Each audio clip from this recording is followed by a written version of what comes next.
Tax fraud करने वाले हो जाएं होशियार। एफबीआई ने तहकीकात का दायरा कार मजीद वसी कर दिया है। एफबीआई ने तहकीकात के लिए इजाफी सहूलतें हासिल कर ली हैं। क्या इजाफी सहूलतें हासिल की गई हैं, कलीम अख्तर से जान लेंगे, बताइएगा।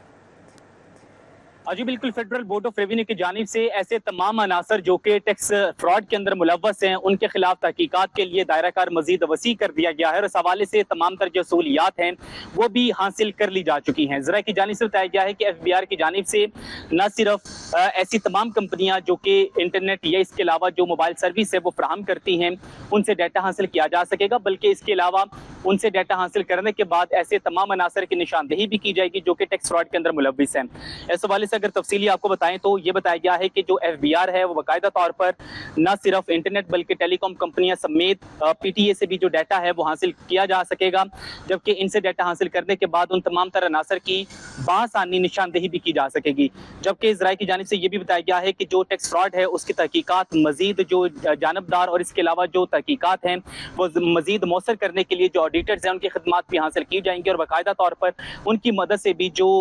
टैक्स फ्रॉड के अंदर मुलव्वस अनासर हैं उनकी निशानदेही की जाएगी। जबकि इसी के साथ ये भी बताया गया है कि टैक्स के जो दीगर मामलात हैं इसके अलावा जो वैल्यूएशन है